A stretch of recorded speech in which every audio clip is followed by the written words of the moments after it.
I'm Clarissa from dreambookproject.com. I'm the official interviewer for Freedom Summit Global. We are getting to know the wonderful international and local speakers for Freedom Summit Global. These speakers are gathering to show us how to live a life of total freedom, where we are not shackled by time, money, or location. We are joined by a very special guest. He has worked for almost 30 years as an international business manager and has visited over 50 countries for business. A very well-paid and very successful international executive, he quit his career to follow his diplomat wife around the world and started a second life as a digital nomad.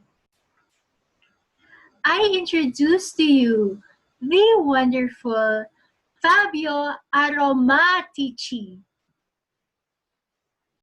Hello, hi. Thank you for having me here. Very interesting to be part of this. Very excited.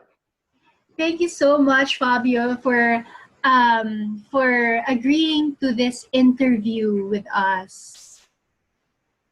Thank you for having me over. It's going to be very interesting also to meet everybody else that will be involved into this project. Yes. Well, the summit is all about freedom. What does freedom mean to you personally, Fabio?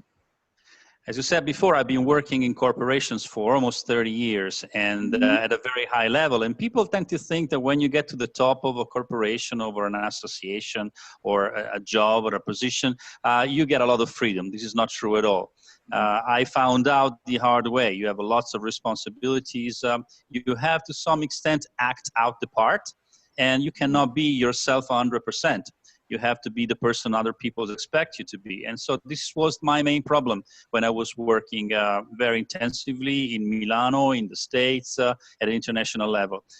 I came to a point where it wasn't Fabio anymore, but was Mr. Aromatici, my last name, and expecting me always to act the part, always to be on top of all things, and never to show my personal side. So I think that the first thing that freedom means to me is to be myself and to bring in whatever I do who I am and my values and what I am looking for in order to grow myself and other people to grow. And the second element, I think, is time. Because when you're working in a corporation, especially at a high level, you never have time. Every single moment of your life is scheduled. And I guess that with my second life, as you described it, what I gained the most, it is time, the freedom to organize my own schedule. Sometimes it's also very busy, but at the same time, it's more flexible than before. And I am running it. That's what I love the most. So in few words, freedom is be yourself and have more time on your own hands. I see. So you're enjoying this freedom now. Well, in the beginning, it was scary because for me, it was a new game. I always worked right after law school. And for the first time after my wife and I decided to go for a career again, a diplomatic career, we moved to Vienna in Austria from Milano. For the very first time in my adult life, I found myself without a job, without a perspective opportunity, without basically nothing to do, and not even knowing when she will be shipped abroad again. She's Austrian, so she was there with the government for a while, and then they keep you on hold, and you never know exactly where and when you're going to be shipped overseas. So it was very difficult for me also to join a regular 9-to-5 job because you can't go to a prospective employer and say, I have no idea how long I'm going to stay in the country. Fabio, you were a very successful international executive and now you are enjoying success as a digital nomad. Can you share what strategies you applied to become successful? Yeah, first of all, I found out that they are not very different from the strategies I applied in the jobs I previously held. Basically, I would suggest never look for shortcuts. Shortcuts do not exist.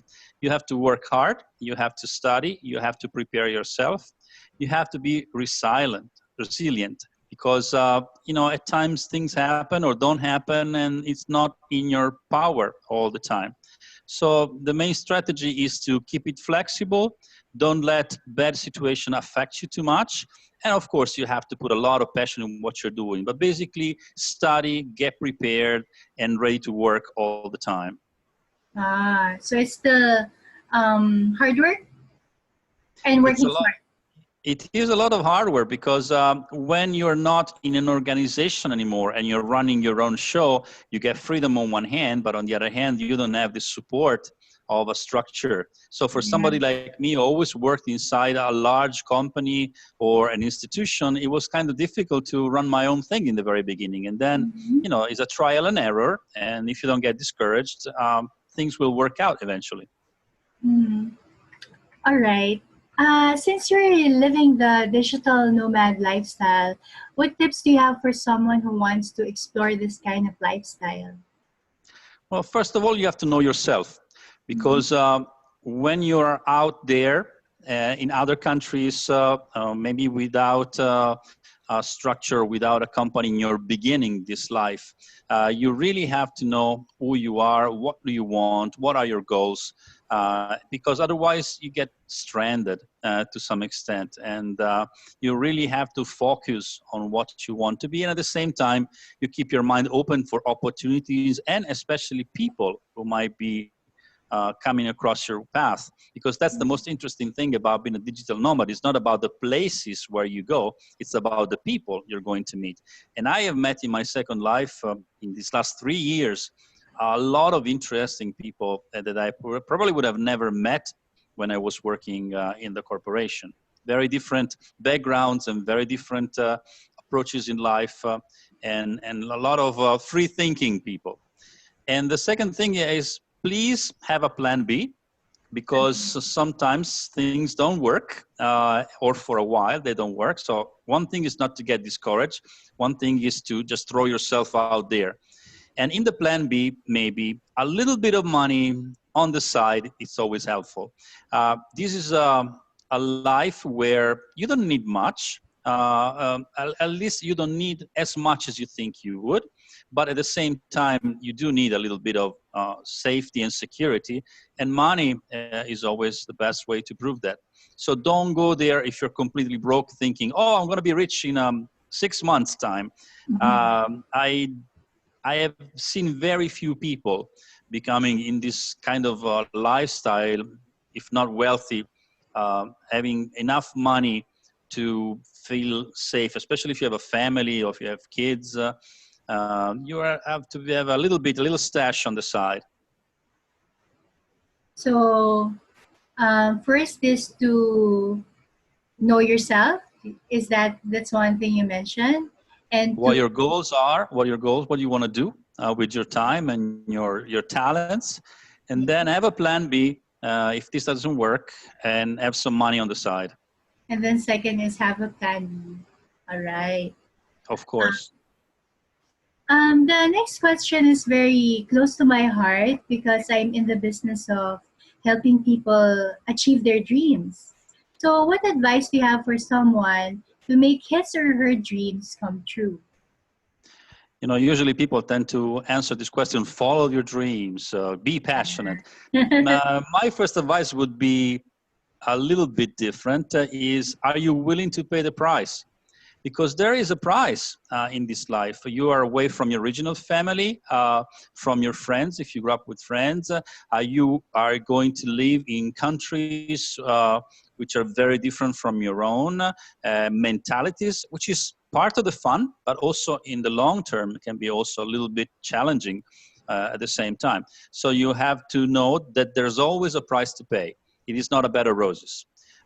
Number two, you can't go half-heartedly about it. You really have to believe in this. This is not a game. This is your life. This is time you're investing, and also maybe your family's time as well. So this is not a lifestyle for people who are undecided and maybe I should do this and maybe I should do that, or I'll do a little bit of this, a little bit of that. I am much older than the vast majority of the people I have met. I am 56, soon to be 57, and I met a lot of millennials, I have to say, that are willing to join this kind of lifestyle because it seems so cool from the outside.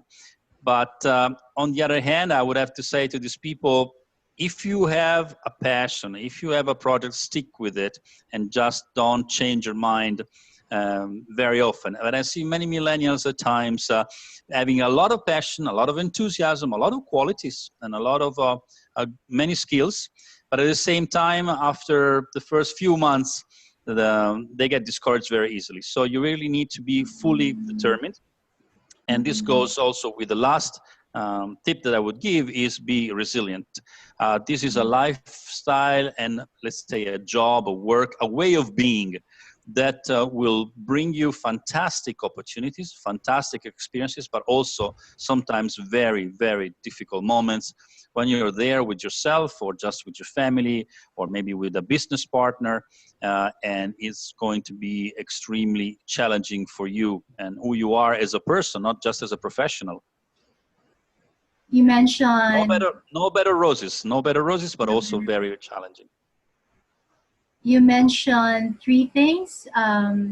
First is if they're willing to pay the price, and second is you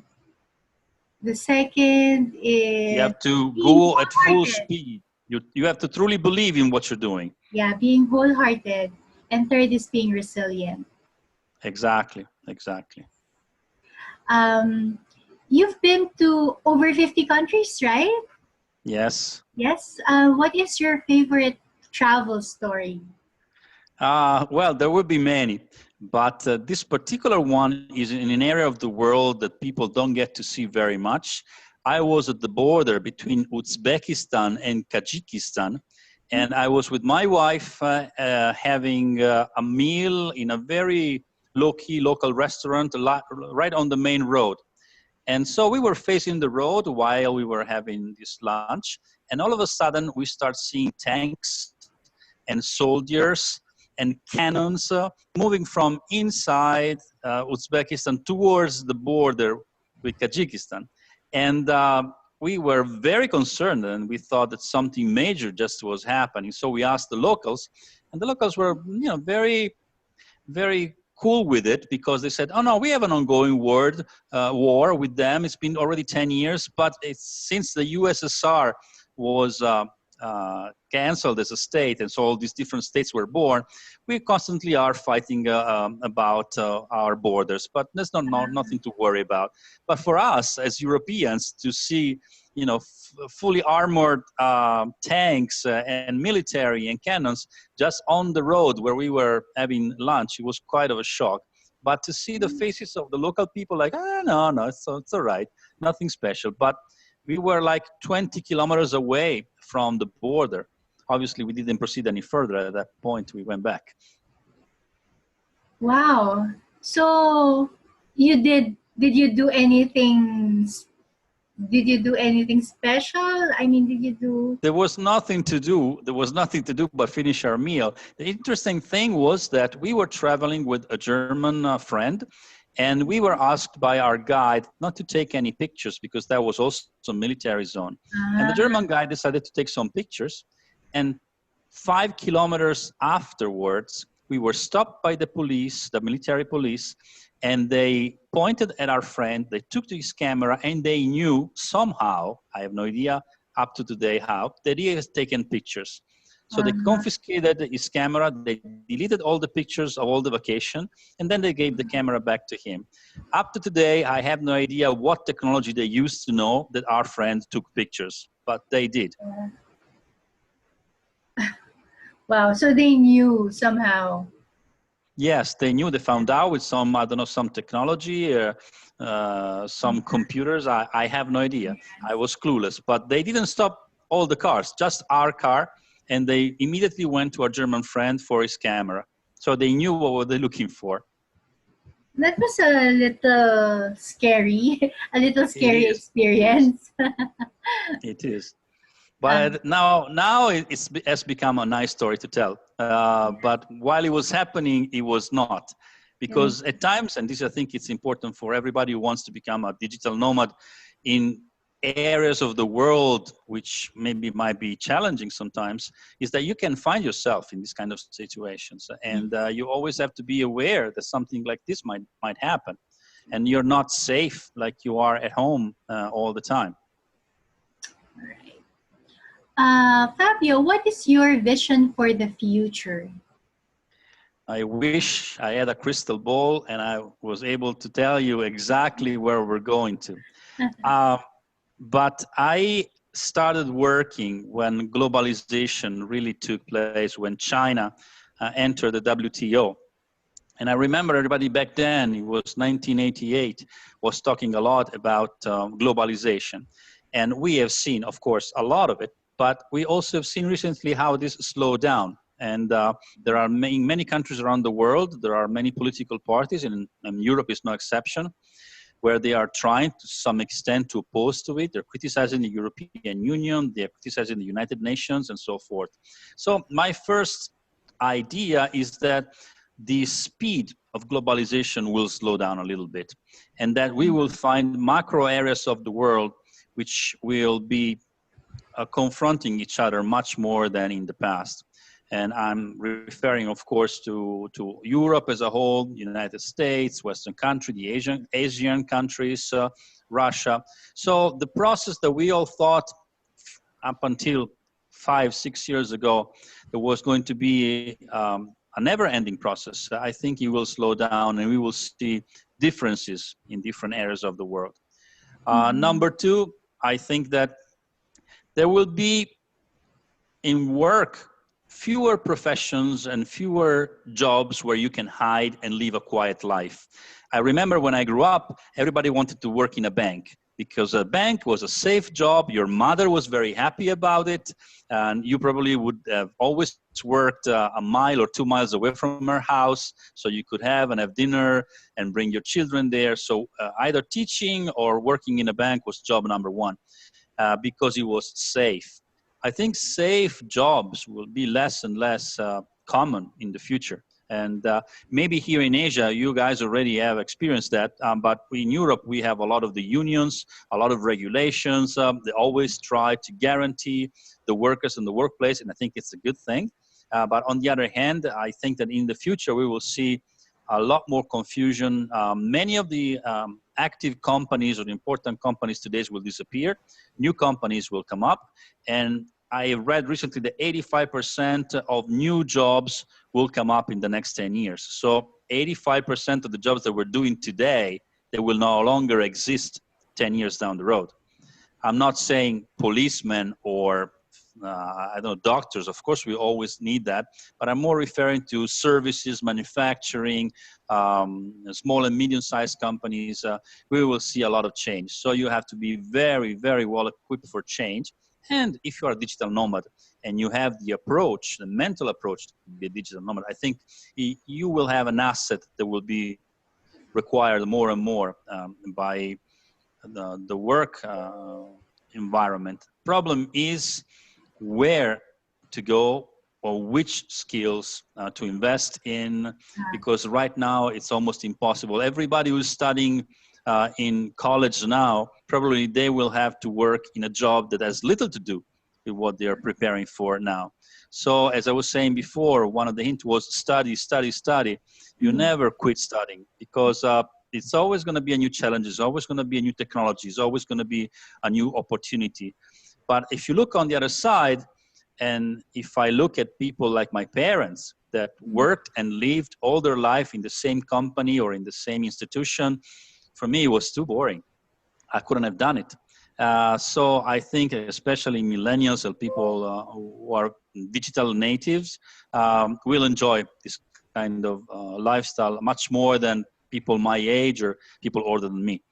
But it's not going to be easy. It's not going to be easy. I don't see a bright, easy future for everybody. We will have to fight tooth and nail. I see. So you mentioned a slowdown in globalization and Yes. a change in the nature of jobs, perhaps more exciting but also less stable than before. and a need for continuous learning. Exactly. Yeah. Exactly. Fabio, where can people find you online? I have here in Manila, I have a small blog, which hopefully is going to turn up soon into a startup, and it's called Secret Manila. You can find me there, send me a message on Facebook, or you can join us with Story Nights Manila at storynightsmanila.com. It's a storyteller's ring of an international network. And I am also revamping my own personal website, www.fabioaromatici.com. So there's a way to find me if you want to, or also LinkedIn is always a very good solution. All right, thank you. We'll put that in the links below later on. All right. All right. So let's invite them to Freedom Summit Global. Yes. Yeah, we invite you to Freedom Summit Global to achieve time freedom, money freedom, and location freedom. And Fabio, invite them to Freedom Summit Global. Yes, please come. I will be only in the Manila event, so you can't miss that. I will be speaking about storytelling and especially how to provide value to your services and your products through storytelling. So this is the topic of my lecture. But if you have the opportunity all around Asia, don't miss this incredible, great event. And I am sure lots of you will find tools and inspiration to be a digital nomad around the world. Thank you, Fabio. We also invite everyone to like Freedom Summit Global and Freedom Summit Asia on Facebook. Thank you once Don't miss it. again. Bye. Bye.